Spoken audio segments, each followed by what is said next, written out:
How's it going, guys and gals? This is Anthony, and today we finally drop the SummerSlam 2024 Cleveland review. I know normally I drop reviews on Mondays, but I really wanted to see what was gonna happen on Monday Night Raw, so I delayed the review for Wednesday. And man, before we get into this review, that Raw was awesome. And SmackDown is gonna be amazing. But before we talk about what's gonna happen on SmackDown, let's get into the review. SummerSlam 2024 came from Cleveland, Ohio. Just like Friday Night SmackDown the night before. We've had 7 matches on the card, and I'm gonna go each and every one of them in the order that they occurred on the show. First off, man, this show started hot. Liv Morgan versus Rhea Ripley for the Women's World Championship. Excellent way to start the show. It set up the tempo. Uh, this match started with, with the cat and the mouse dynamic. Rhea looking for Liv, Liv whistling. I mean, instead of saying whistling, I should say moving like a whistle. That she didn't want to get hit by Rhea Ripley, and when Rhea got her, she started dominating. And Rhea dominated for a while, and she even got the riptide, and and she was like, "Not now, not now. I'm not gonna pin her now." And that's when Liv threw Rhea into the ring post, and Rhea sold it as if she had dislocated her shoulder again. And Rhea started selling in a pretty good way. That I thought, oh my god, she dislocated his shoulder again. But then that's when Liv started dominating, attacking the arm, being ruthless. Uh, and during that time, Liv hit the Oblivion. One, two, mommy kicked out. Rhea goes out of the ring, and this is when the people started.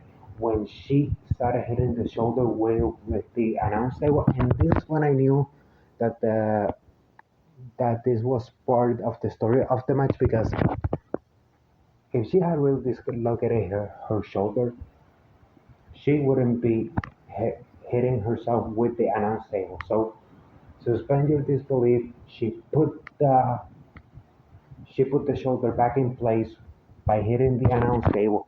People pop. Rhea comes in, beats the ever living hell out of Liv Morgan, goes uh, goes for the riptide.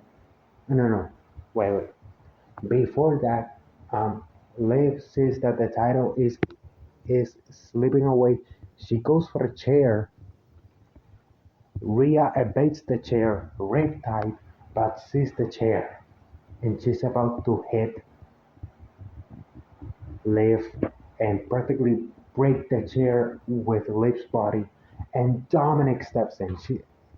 And Dominic tells her, "Don't do that. Don't do that. You're not gonna win the title. You're not gonna win the title." So Dominic takes the chair, slips it into the ring, and gives it to Liv Morgan. Rhea hits. Rhea gets hit with the Oblivion a second time, but this time it was on the chair. One, two, three. Liv Morgan retains. They put a perfect shot before Liv and Dominic kissed. They put this perfect camera shot that once the bell rang, Dominic was laughing. So you were like, "Oh my God, this was on purpose." And if we really think about it, it needed to be done. Rhea needed to go babyface. That the fans are with her, and they kiss. Dominic was flipping off the fans. And if we really think about it, if we really see the Dominic and Rhea story, Rhea's an a-hole, and Liv is the hero of the story. But Rhea got popular, so people are not gonna see that. Because if you really see that story, if you saw that story since the beginning where Rhea was beating the hell out of Ray and Dominic every single week until Rhea practically forced Dominic to be her boyfriend, that's literally Stockholm syndrome. That's literally Stockholm syndrome. And Liv gave Dominic a PS5. So I have no sympathy for mommy in this situation. Rhea is the villain. Liv is the hero of the story. So good job, Dominic. In all seriousness, Rhea's great. And then what they did on Raw was also pretty good. And now we will see how this affected Damian Priest in his match against Gunther. But before that, we're going in order. So the second match was Braun Breaker versus Sami Zayn for the Intercontinental Championship. This match was a glorified squash match. Braun beat the hell out of Sami Zayn. Sami got some offense in, but it was not enough. Two spears later, 1, 2, 3, new champion. And I've been a fan of Braun Breaker since I first saw him in NXT. My first impression when I saw him was, whoa, that's a big guy. And I became a fan ever since. And I've seen his babyface work in NXT, and then he turned heel. Me watching him on NXT, it's no surprise that the fans bought him so fast in the main roster. Like, he's been on the main roster for like 5 months, and he's literally a top guy, practically. Um, I mean, he should be the guy that should take the title off Cody Rhodes, in my opinion. And I love Cody, but if he want, and when he loses the title, it should be to Braun Breaker, in my humble opinion. They should turn Braun Breaker babyface soon because for me, from what I saw from him on NXT, Braun Breaker is a much better babyface than a heel. Um, he is gonna make that company so much money. That's all I'm gonna say.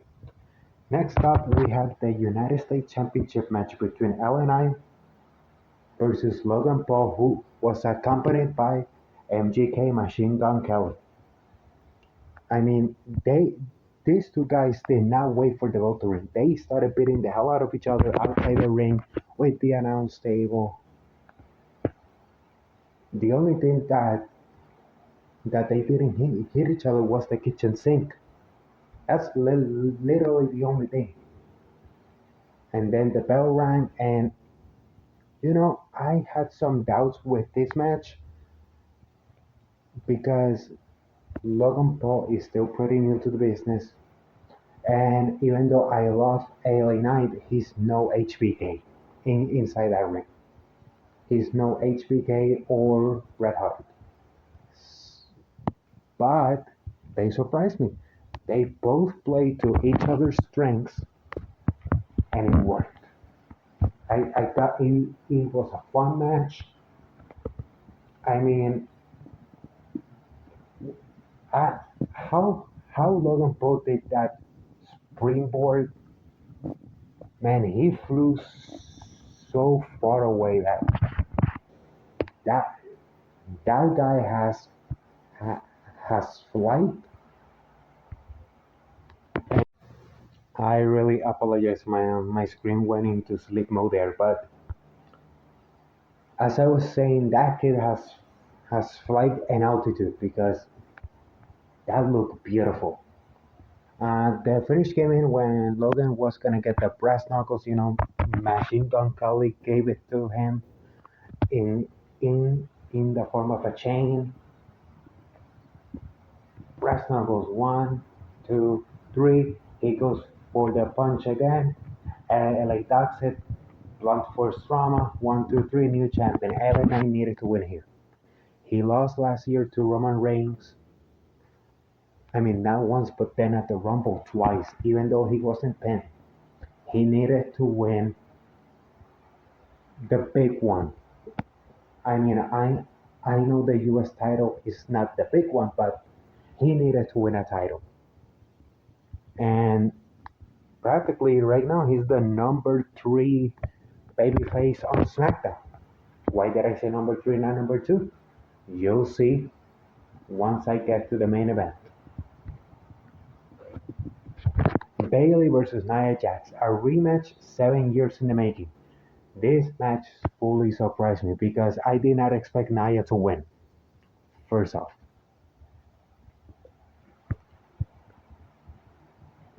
man, one thing that I have to say, man, Nia has improved a lot ever since she got fired in 2022. That time that she had with the Street Profits and the guys with NXT and Bianca Belair, she is really improved inside that ring. And Bailey selling, few sell like Bailey. What a great baby face. The main attribute that a babyface should have is his selling perfect. My favorite part of the match was when Bailey gave Nia the power bomb. I'm like, I didn't know Bailey was this strong. What the hell? And boom, throws her like a sack of potatoes. And the pop that the people gave was awesome.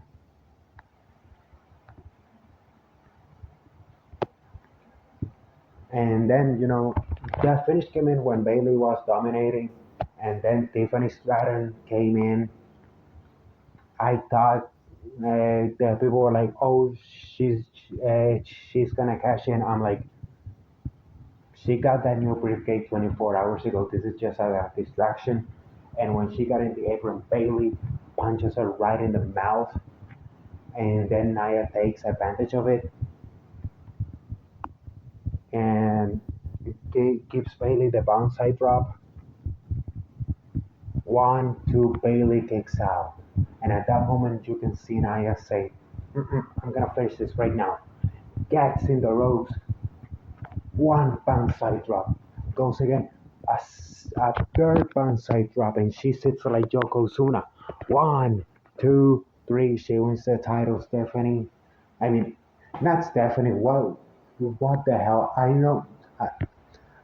I was trying to say that Stephanie McMahon was in the building and they showed her and she was saying hi. So let's see what is up with Stephanie McMahon. Is she back with the company in some capacity? Who knows? And I do not know why I say Stephanie, but okay. But Tiffany came into the ring to celebrate with Naya, and Tiffany was looking a lot at the title. And I want to see how this dynamic goes. But the thing is, who's gonna go babyface? Because Naya is gonna be a full heel. They're not gonna buy her as a babyface. Tiffany, ever since she came into the main roster in February, the people have bought her little by little. So I think that Tiffany should be the one that goes babyface, in my humble opinion.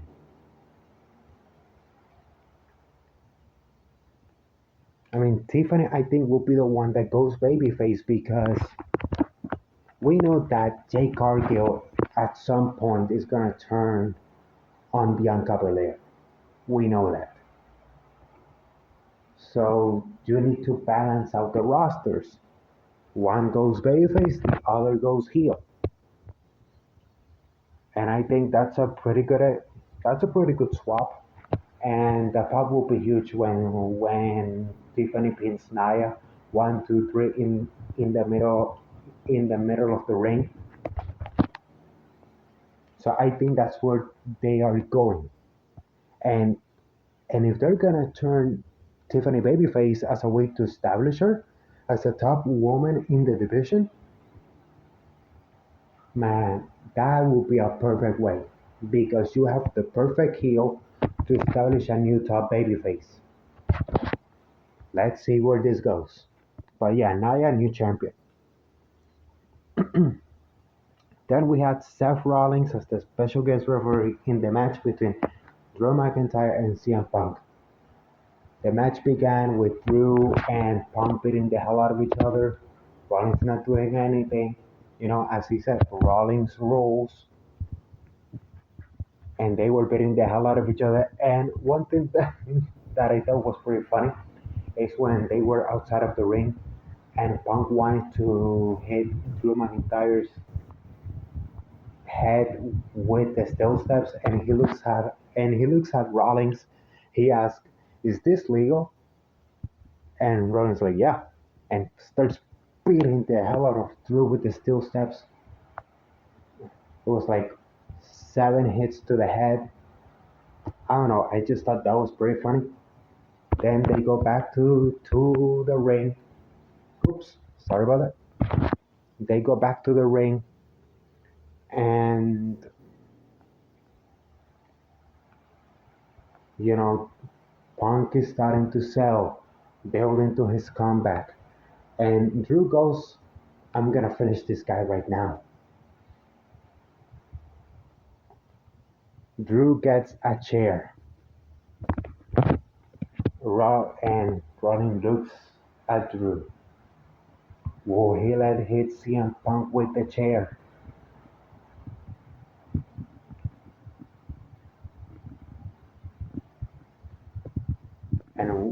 And when he's gonna swing, Seth takes the chair off Drew's hands. What is Seth gonna do? Punk, I mean Drew pushes Seth. Seth takes flight. He's gonna hit Drew with the chair. Drew gets out of the way. Punk's in the way. Seth stops in his tracks.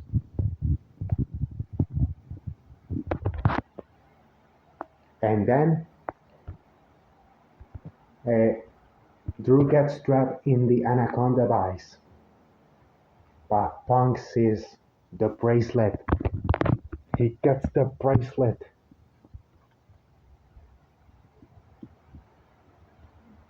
The that has Larry's and AJ's names in it. But the bracelet gets tossed to the other side of the ring. Um, Punk is trying to grab it,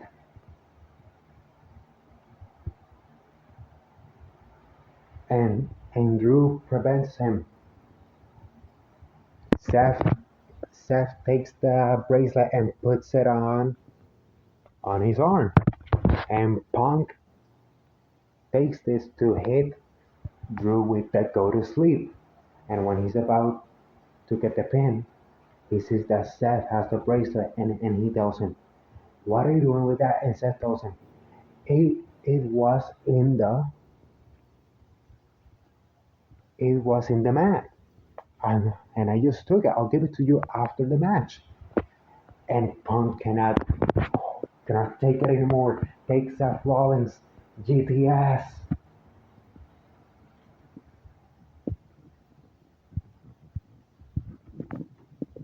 and Drew McIntyre takes advantage of this. A second Claymore. He pins Punk. Rollins coming in. 1, 2, 3. And he takes the bracelet off CM Punk's hands and leaves with it. And leaves the arena with the bracelet once again. I don't know how I feel with the bracelet thing, but I'm just gonna say that that I understand that they're playing with the sentimental value of the bracelet, but at the same time, I'm like, dude, just pay for another one. If me by seeing that bracelet, you can pay like $15 to make another one, and that is an expensive one. Like I had one that was made of cans, that was made of aluminum. Well, when I was 12 years old, and that cost me like what, $4? What the hell? But then I understand the sentimental value that they're going for in this storyline, which is something again I am able to identify with. So I understand this is divisive, but I understand. In the semi-main event, we have Gunther challenging Damian Priest for the World Heavyweight Championship. For me, from an in-ring perspective, this was the best match on the show. I mean, it felt like these two guys felt like they had something to prove, and they knocked it out of the park. At one point, uh, and when I need to jump to the finish of this match because the match is good. Like me talking about it will not do it justice, so I'm just gonna jump to the finish. Um, uh, Damian Priest hits Gunther with the Side of Heaven. He pins Gunther 1, 2. Finn Balor had already come out, like to give Damian some support, and he puts Gunther's left foot on the rope,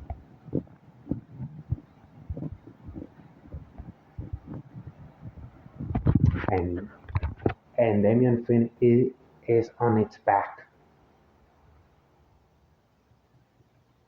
and he has an evil smile.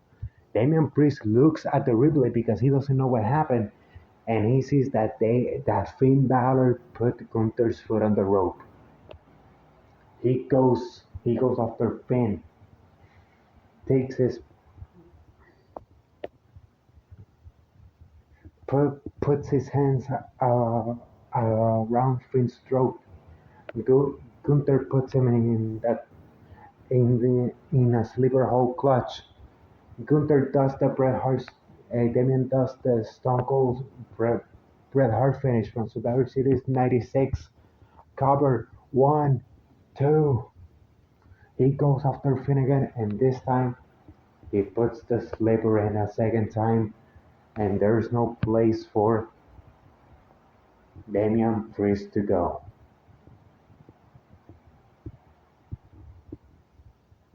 The referee rings the bell. The ring general is your new World Heavyweight Champion. And he celebrates, he goes to kiss his wife and stands on the announce table. And I have something to say here. I think the wrong man won in this match, and I'm going to say why. Because I love Gunther winning, but the betrayal overshadowed Gunther's win, in my opinion. The victory felt overshadowed. And that could be a problem. That could be a problem. That could be a problem. That could be a problem. That's what I'm going to say. That could be a problem. I hope that, uh, uh, obviously, after seeing what happened on Monday Night Raw, we know that he's got his opponent set for Berlin. And I think this is going to be the victory that's going to kickstart that reign because he needs to take the overshadowing element of the Judgment Day betrayal off of his back. and he needs to knock it out of the park in Berlin, even though he's Austrian. But I know that there's a big Austrian community in Germany, especially in the Munich and Berlin areas. So I think that's pretty good. And before I go, this has relation with the Berlin with the Bash in Berlin show. There's a rumor going around that WWE um, may may tape Raw after international PLEs. Let me explain.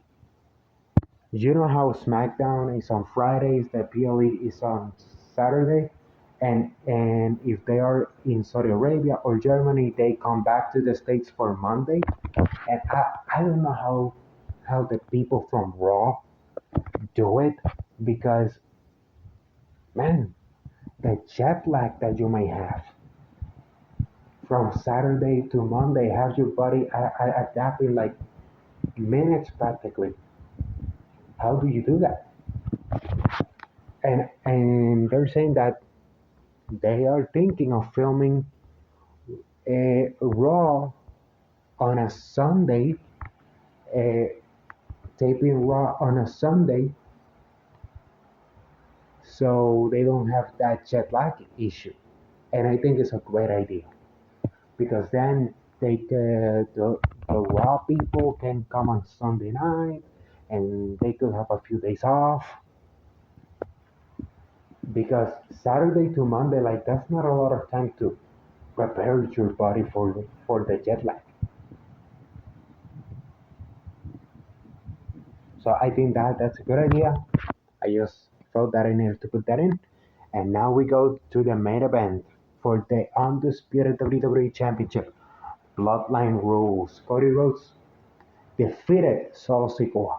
And before I start with the review of this match. I am gonna skip a lot of it because man, Solo Sikoa does not have the it factor.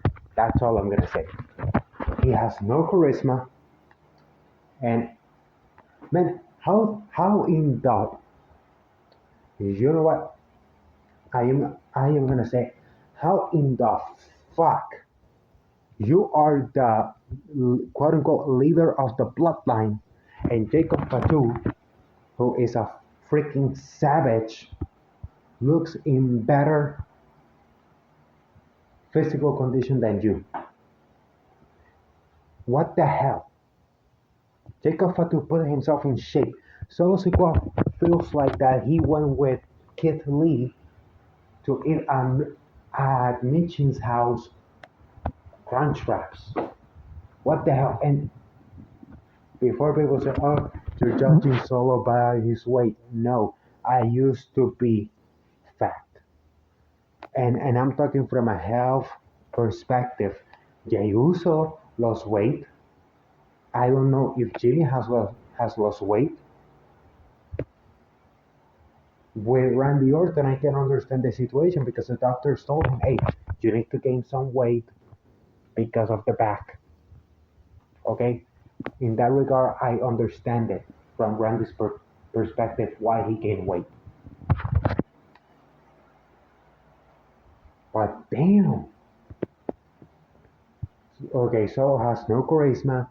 He doesn't have the it factor. That's all I'm gonna say. Because the match got interesting with Tama Tonga and Tonga Loa came in. And they started beating the hell out of Cody Rhodes. And then Kevin Owens appears and starts fighting both of them, but it's too much. And then who comes in to even the odds? I hear voices in my head, Randy Orton. Hey, nothing you can say. Randall Keith Orton comes in and evens the odds for this match and fends off Tama Tonga and Tonga Loa. Now, once again, it's an even match. They keep fighting some more. Cody has the crossroads once again. And here comes Jacob Fatu with a whisper in the wind. Jacob Fatu goes crazy. He puts Cody on the table. He does the splash that he did on his debut.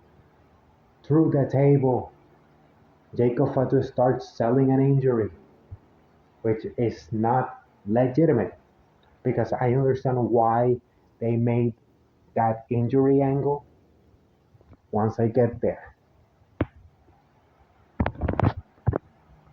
Cody gets back in the ring.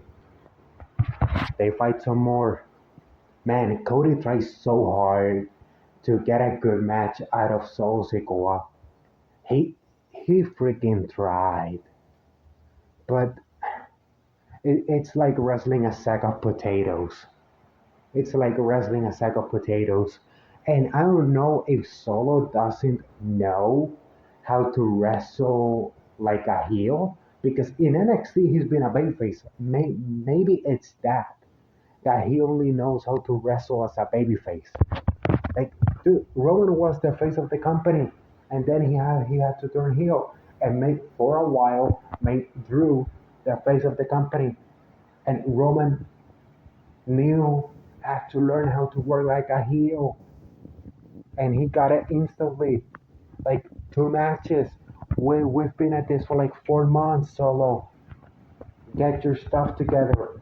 Call Roman on the phone. Jesus Christ.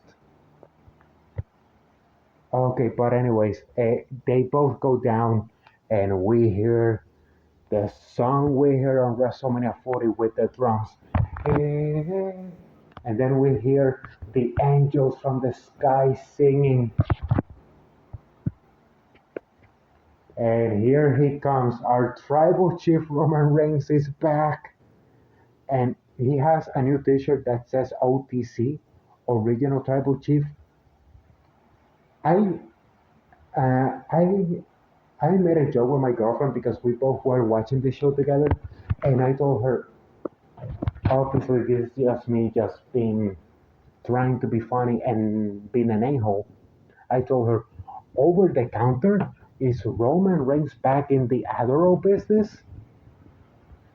Making reference to his 2016 suspension for Adderall use.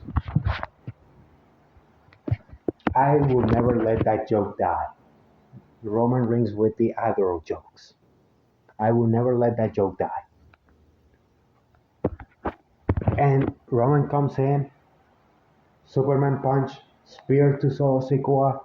He looks at Cody, practically, and he tells him, end him now. This is your title. Or like something like that. I couldn't really make because I had to lip read, but that's to the extent that he of what he told Cody. Cody not trusting Roman because of their past. He does the crossroads.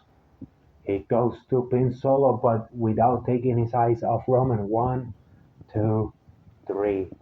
Cody retains the title. The people pop. They start singing Kingdom. Cody gets in the corner, does the whoa. He has the title around his waist. Roman and Cody look at each other, and Roman nods, as if saying, "You are the man now. I'm just back for revenge." But that title, I need to address that soon. So obviously, I think they set up here a possible alliance between Cody and Roman against the Bloodline.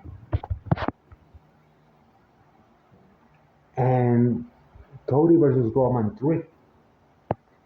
And obviously, this is the starting point for the OG Bloodline reunion that we're gonna see because if you saw Monday Night Raw, Randy is gonna challenge Gunther for the title. So a King of the Ring Finals rematch at Berlin. I think Gunther's winning that one, but Randy, Grayson Waller, and Austin Theory have moved to Monday Night Raw. The thing is, who are the people that are going to SmackDown? Because this is a trade. And I fear this because I'm like, man, now Cody doesn't have heels to wrestle him. Like, what are you gonna do? Obviously you send Randy, Grayson, and Austin to Raw because you want to bring Jay and Sammy to SmackDown so you can start the build up to War Games. I understand that, but Cody now has no credible heels. I mean, are they gonna do a tag team match at Berlin? Because, or maybe the Randy thing is just a one-time thing, and then he goes back to SmackDown and turns on Cody on the September 6th episode, which will be the last SmackDown on Fox, because by September 13th they'll be on USA Network. So maybe that's why they want to finish the Fox era with a bang, have Randy RKO Cody, and that will be the last image we see of SmackDown on Fox. Who knows?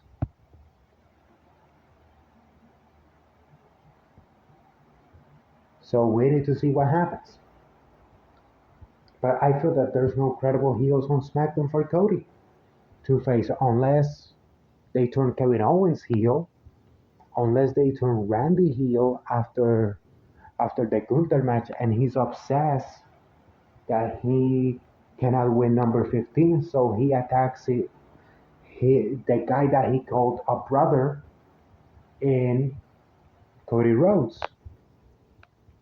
So if that is the route that they're going for, I can understand. Him trying to win number 15, but he doesn't want to challenge Cody, but he feels at Berlin, so now he has to challenge Cody for the title because he's so obsessed with it. I can actually buy that storyline, so let's see where that goes. Roman Reigns is going to be this Friday night on SmackDown. Tribal Chief returns to television. Let's go. And I think Cody and Roman are going to be allies against the Bloodline, and I think it's going to be Kevin Owens but they need more people. So maybe this Friday night is when Jimmy Uso returns. Who knows? The build-up to Survivor Series begins now, and I'm here for it. And obviously, The Rock may be coming back soon to go against Cody. That's another big match. Man, this company is hot right now, unlike the company down in Jacksonville.